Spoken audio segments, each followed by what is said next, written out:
नमस्कार दोस्तों, एक बार फिर से आप सभी का टू द पॉइंट चैनल में स्वागत है। दोस्तों, आज के इस क्लास में एसएससी जीडी एग्जाम के लिए प्रीवियस ईयर एग्जाम में पूछे गए टॉप 30 अति महत्वपूर्ण प्रश्नों को लेकर आए हैं। आप सभी लोग इस क्लास को पूरा ध्यान से देखिए किस प्रकार के प्रश्न जीडी एग्जाम में सामान्य ज्ञान विषय के अंतर्गत पूछे जाते हैं। तो चलिए शुरू करते हैं। पहला प्रश्न आपके सामने है, इंपीरियल बैंक ऑफ इंडिया की स्थापना कब हुई थी? ऑप्शन है 1948, 1919, 1947, 1921। इंपॉर्टेंट प्रश्न है, प्रीवियस ईयर एग्जाम में पूछा गया है। देखिए दोस्तों, इंपीरियल बैंक ऑफ इंडिया की स्थापना 1921 में की गई थी। डी ऑप्शन राइट है। इसकी स्थापना दोस्तों जे.एम. केन्स ने की थी, इसे भी याद रखिएगा। और 30 अप्रैल 1955 को याद रखिएगा, 30 अप्रैल 1955 को इसका नाम बदलकर स्टेट बैंक ऑफ इंडिया कर दिया गया। स्टेट बैंक ऑफ इंडिया कर दिया गया कब? 1955 में। डी ऑप्शन आपका राइट है। अगला प्रश्न है, निम्न में से कौन इब्राहिम लोदी को पराजित करने के बाद पहला मुगल सम्राट बना? ऑप्शन है नादिर शाह, शाहजहां, औरंगजेब, बाबर। देखिए दोस्तों, यहां पर आपका राइट आंसर है डी ऑप्शन बाबर। याद रखिएगा, 1526 में पानीपत के प्रथम युद्ध में बाबर ने इब्राहिम लोदी को पराजित किया और मुगल वंश की स्थापना करके मुगल वंश का पहला शासक बना। यहां पर दोस्तों डी ऑप्शन राइट है। अगला प्रश्न है, निम्नलिखित में से कौन सा वनों की कटाई का परिणाम नहीं है? पहला है प्रकृति के समग्र संतुलन में गड़बड़ी। यह तो दोस्तों वनों की कटाई का परिणाम है। आपको बताना है कौन सा वनों की कटाई का परिणाम नहीं है। दूसरा है पृथ्वी पर प्रदूषण के स्तर में वृद्धि। देखिए दोस्तों, वनों की कटाई से पृथ्वी के प्रदूषण के स्तर में वृद्धि भी होती है, तो यह भी दोस्तों वनों की कटाई का परिणाम है। तीसरा है वायुमंडल में ऑक्सीजन के स्तर में वृद्धि। देखिए दोस्तों, वनों की कटाई से वायुमंडल में ऑक्सीजन के स्तर में वृद्धि नहीं होती है और यह दोस्तों वनों की कटाई का परिणाम नहीं है, इसलिए सी ऑप्शन राइट है। चौथा है भूजल के स्तर में कमी। वनों की कटाई से दोस्तों भूजल के स्तर में कमी भी होती है, यहां पर आपका सी ऑप्शन राइट है। अगला प्रश्न है, 11 जुलाई को प्रत्येक वर्ष किस रूप में मनाया जाता है? ऑप्शन है विश्व जनसंख्या दिवस, विश्व पर्यावरण दिवस, विश्व स्वास्थ्य दिवस, विश्व जल दिवस। देखिए दोस्तों, 11 जुलाई को प्रत्येक वर्ष विश्व जनसंख्या दिवस के रूप में मनाया जाता है, इसलिए ए ऑप्शन राइट है। याद रखिएगा, विश्व पर्यावरण दिवस 5 जून को मनाया जाता है और विश्व स्वास्थ्य दिवस ये दोस्तों 7 अप्रैल को मनाया जाता है और विश्व जल दिवस यह 22 मार्च को मनाया जाता है। यहां पर आपका ए ऑप्शन राइट है। अगला प्रश्न है, तलाजा गुफाएं किस राज्य में स्थित हैं? ऑप्शन है महाराष्ट्र, मध्य प्रदेश, आंध्र प्रदेश, गुजरात। याद रखिएगा, तलाजा गुफाएं गुजरात राज्य में स्थित हैं। डी ऑप्शन आपका राइट है। और याद रखिएगा दोस्तों, महाराष्ट्र में अजंता और एलोरा की गुफाएं स्थित हैं, यह भी एग्जाम में पूछा जाता है। आगे बढ़ेंगे। अगला प्रश्न है, गणेश चतुर्थी का धार्मिक त्योहार विशेष रूप से निम्न में से किस राज्य से संबंधित है? ऑप्शन है उत्तर प्रदेश, पंजाब, हरियाणा, महाराष्ट्र। देखिए दोस्तों, गणेश चतुर्थी का धार्मिक त्योहार विशेष रूप से महाराष्ट्र राज्य से संबंधित है। डी ऑप्शन राइट है। याद रखिएगा, गणेश चतुर्थी का धार्मिक त्योहार पूरे भारत में मनाया जाता है, लेकिन विशेष रूप से यह त्योहार महाराष्ट्र में मनाया जाता है। इस त्योहार की शुरुआत दोस्तों 1893 में महाराष्ट्र से बाल गंगाधर तिलक ने की थी, इसे भी आप लोग याद रखिएगा। आगे बढ़ते हैं, निम्न में से किस राज्य में अबोर पहाड़ियां स्थित हैं? ऑप्शन है पश्चिम बंगाल, असम, सिक्किम, अरुणाचल प्रदेश। देखिए दोस्तों, अबोर पहाड़ियां अरुणाचल प्रदेश में स्थित है। डी ऑप्शन राइट है। याद रखिएगा, अबोर, मिसमी, मिकिर ये सभी पहाड़ी अरुणाचल प्रदेश में स्थित है।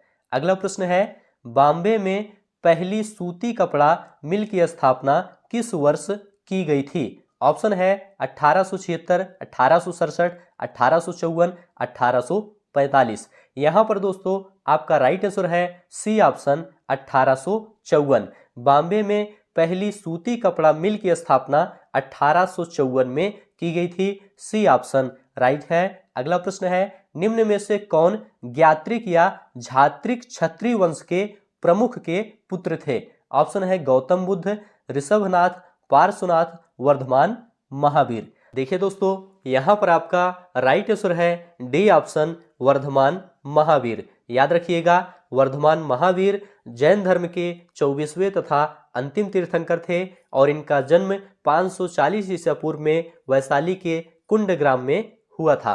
यहाँ पर दोस्तों डी ऑप्शन राइट है। अगला प्रश्न है, भारतीय संविधान के 44वें संशोधन अधिनियम 1978 के तहत निम्न में से कौन सा एक मौलिक अधिकार नहीं है? ऑप्शन है संपत्ति का अधिकार, शोषण के विरुद्ध अधिकार, समानता का अधिकार, धर्म का अधिकार।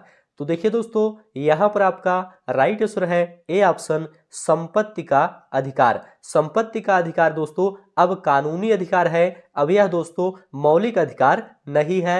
ए ऑप्शन आपका राइट है। अगला प्रश्न है, 1865 में निम्न में से किसे बॉम्बे का पहला नगर आयुक्त नियुक्त किया गया था? ऑप्शन है Arthur Crawford, H Fowler, Charles Atkinson, William Hunter. देखिए दोस्तों, 1865 में बॉम्बे का पहला नगर आयुक्त आर्थर क्रॉफर्ड को नियुक्त किया गया था। ए ऑप्शन आपका राइट है। ये दोस्तों एक ब्रिटिश सरकारी कर्मचारी थे और भारत में बॉम्बे के पहले नगर आयुक्त नियुक्त किए गए थे। ए ऑप्शन आपका राइट है। अगला प्रश्न है, निम्न में से कौन सी अधातु बहुपरमाणविक है? ऑप्शन है ऑक्सीजन, हीलियम, सल्फर, आर्गन। देखिए दोस्तों, यहाँ पर आपका राइट आंसर है सी ऑप्शन सल्फर। यहाँ पर दोस्तों सल्फर अधातु बहुपरमाणविक है। सी ऑप्शन आपका राइट है। अगला प्रश्न है, निम्न में से किस राज्य में भोरम देव मंदिर स्थित है जहां प्रत्येक वर्ष मार्च के अंतिम सप्ताह में भोरम देव महोत्सव मनाया जाता है? ऑप्शन है कर्नाटक, छत्तीसगढ़, पश्चिम बंगाल। देखिए दोस्तों, यहाँ पर आपका राइट आंसर है बी ऑप्शन छत्तीसगढ़। छत्तीसगढ़ राज्य में भोरम देव मंदिर स्थित है जहां प्रत्येक वर्ष मार्च के अंतिम सप्ताह में भोरम देव महोत्सव मनाया जाता है। बी ऑप्शन आपका राइट है। अगला प्रश्न है, भारतीय जीवन बीमा निगम अधिनियम संसद द्वारा कब पारित किया गया था? ऑप्शन है 1965, 1971, 1948, 1956। देखिए दोस्तों, भारतीय जीवन बीमा निगम अधिनियम संसद द्वारा 1956 में पारित किया गया था। डी ऑप्शन आपका राइट है। ये सभी प्रश्न दोस्तों प्रीवियस ईयर एग्जाम में पूछे गए हैं, इसलिए आप लोग इन सभी प्रश्नों को ध्यान से देखते हुए चलिए। महानदी के बारे में निम्न में से कौन सा कथन गलत है? पहला है यह छत्तीसगढ़ के पहाड़ी इलाकों से निकलती है, यह बिल्कुल सही है। इसके जल ग्रहण क्षेत्र का कुछ हिस्सा महाराष्ट्र में स्थित है, यह भी सही है। यह लगभग 860 किलोमीटर लंबी है, यह भी सही है। चौथा है यह अरब सागर में गिरती है, यह गलत है दोस्तों। यह अरब सागर में नहीं, यह बंगाल की खाड़ी में गिरती है। यहाँ पर दोस्तों डी ऑप्शन आपका राइट हो जाएगा। अगला प्रश्न है, निम्न में से सर्वाधिक अभिक्रियाशील धातु कौन है? ऑप्शन है पोटेशियम, एल्यूमिनियम, सिल्वर, आयरन। देखिए दोस्तों, सर्वाधिक अभिक्रियाशील धातु पोटेशियम है। ए ऑप्शन आपका राइट है। पोटेशियम दोस्तों एक रासायनिक तत्व है, इसका संकेत के होता है और यह सर्वाधिक अभिक्रियाशील धातु है। आगे बढ़ते हैं, 1857 तक निम्न में से क्या भारत के मुगल सम्राटों का लगभग 200 वर्षों तक निवास स्थान रह चुका था? ऑप्शन है परी महल, आगरा का किला, जहांगीर महल, लाल किला। तो देखिए दोस्तों, 1857 तक लाल किला जो है ये भारत के मुगल सम्राटों का लगभग 200 वर्षों तक निवास स्थान रह चुका था। डी ऑप्शन आपका राइट है। यह दोस्तों शाही किला मुगल बादशाहों का न सिर्फ राजनीतिक केंद्र था बल्कि यह औपचारिक केंद्र भी हुआ करता था, इसे आप लोग याद रखिएगा। अगला प्रश्न है, होजे नक्कल जलप्रपात किस राज्य में स्थित है? ऑप्शन है महाराष्ट्र, केरल, आंध्र प्रदेश, तमिलनाडु। देखिए दोस्तों, होजे नक्कल जलप्रपात तमिलनाडु राज्य के धर्मपुरी जिले में स्थित है। यहाँ पर दोस्तों डी ऑप्शन आपका राइट है। तमिलनाडु। यह दोस्तों कावेरी नदी पर बना है, इसे भी आप लोग याद रखिएगा। अगला प्रश्न है, निम्न में से कौन सा जंतु अपनी त्वचा द्वारा श्वसन करता है? ऑप्शन है मोर, मेढक, खरगोश, हिरण। देखिए दोस्तों यहां पर आपका राइट आंसर है बी ऑप्शन मेढक। देखिए दोस्तों केंचुआ और मेढक जो होता है ये अपनी त्वचा से सांस लेते हैं।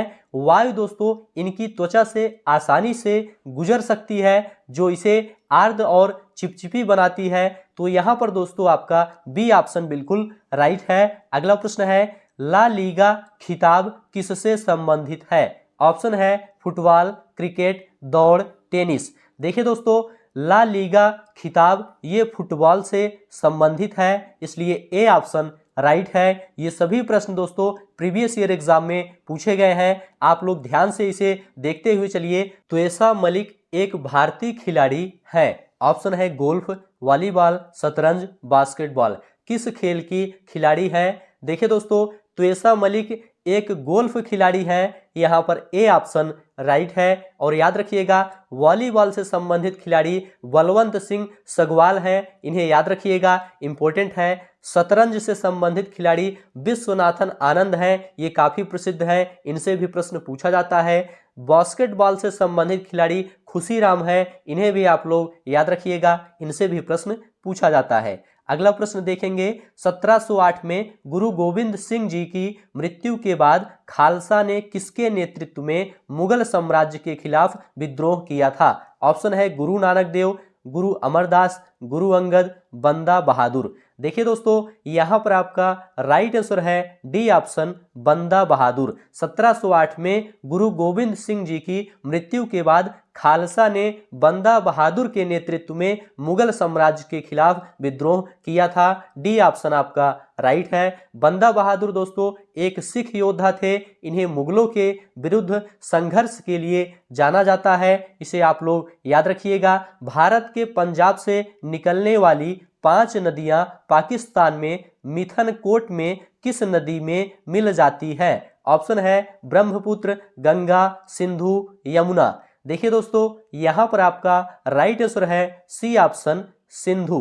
याद रखिएगा हिमालय नदी तंत्र की 5 प्रमुख नदियां झेलम, चेनाब, रावी, ब्यास और सतलज, इन नदियों का मिलन दोस्तों सिंधु नदी में पाकिस्तान के मिथनकोट में होता है। यहां पर दोस्तों सी ऑप्शन आपका राइट है। अगला प्रश्न है, निम्न में से कौन अपने ययाति और तुगलक नामक नाटकों के लिए प्रसिद्ध है? देखिए दोस्तों ययाति और तुगलक नामक नाटकों के लिए गिरीश कर्नाड प्रसिद्ध हैं। डी ऑप्शन राइट है। देखिए दोस्तों गिरीश कर्नाड के प्रमुख नाटकों की बात करें तो ययाति, तुगलक, अंजू मल्लिगे, नागमंडल, हैवदन आदि हैं, इसे भी आप लोग याद रखिएगा। निम्न में से कौन सा मिजो लोगों का परंपरागत बांस नृत्य है? ऑप्शन है उदोहा, मोएसाई, चेराव, आलूयट्टू। देखिए दोस्तों मिजो लोगों का परंपरागत बांस नृत्य चेराव नृत्य है। सी ऑप्शन राइट है। याद रखिएगा चेराव नृत्य मिजोरम का बांस नृत्य है, क्योंकि इस नृत्य में दोस्तों बांस का उपयोग किया जाता है। आगे बढ़ते हैं, अगला प्रश्न है, सरयू नदी किस नदी की सहायक नदी है? ऑप्शन है पिंडर, टोंस, शारदा, भागीरथी। देखिए दोस्तों सरयू नदी शारदा नदी की सहायक नदी है, इसलिए सी ऑप्शन राइट है। अगला प्रश्न है, टीम केरल ब्लास्टर्स निम्न में से किस खेल से संबंधित है? ऑप्शन है कबड्डी, क्रिकेट, बैडमिंटन, फुटबॉल। देखिए दोस्तों यहां पर आपका राइट आंसर है D option football. Team Kerala blasters football खेल से संबंधित है। डी ऑप्शन राइट है। अगला प्रश्न है, संवाद कौमुदी नामक अखबार की स्थापना निम्न में से किसने की थी?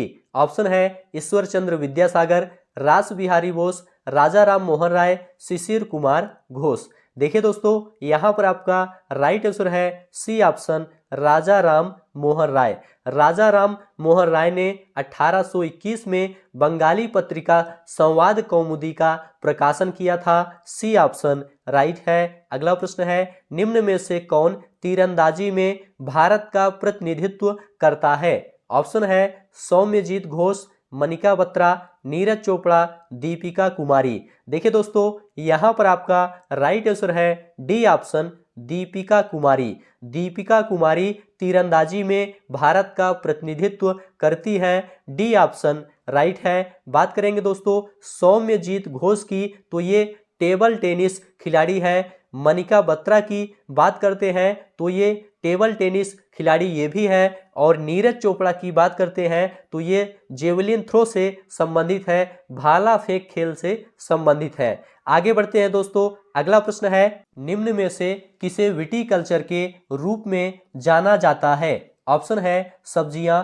फूल और फल उगाने को, मछली प्रजनन को, रेशम कीट का पालन करने को, अंगूर की खेती करने को। देखिए दोस्तों, अंगूर की खेती को विटीकल्चर के रूप में जाना जाता है। डी ऑप्शन राइट है। याद रखिएगा, रेशम कीट पालन को सेरीकल्चर कहा जाता है, मछली पालन को पिसीकल्चर कहा जाता है, सब्जी की खेती को ओलेरीकल्चर कहा जाता है, और फलों की खेती को पोमोलॉजी कहा जाता है, और फूलों की खेती को फ्लोरीकल्चर कहा जाता है। तो इस प्रकार से दोस्तों आज की यह क्लास यहीं पर समाप्त होती है। यह क्लास आपको कैसा लगा आप लोग जरूर बताइए। अच्छा लगा है तो चैनल को सब्सक्राइब करिए, दोस्तों में शेयर करिए और कमेंट में लिखकर जरूर बताइए।